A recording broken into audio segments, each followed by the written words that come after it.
5 və daha çox uşağı olan analar 5 il daha tez pensiya hüququ qazanırlar. Amma bəzi ailələrdə uşaq sayının 5-dən çox olmasına baxmayaraq onlara da eyni güzəşt tətbiq edilir.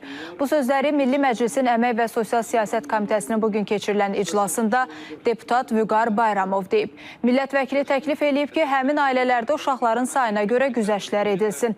Komitə sədri Musa Quliyev isə ümumilikdə çoxuşaqlı ailə anlayışına yenidən baxılmalı olduğunu diqqətə çatdırıb.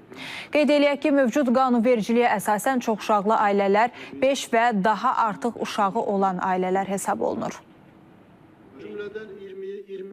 Keyfiyyət meyarları əsasında güzəştli pensiya hüququnun müəyyənləşdirilməsini müzakirə edək.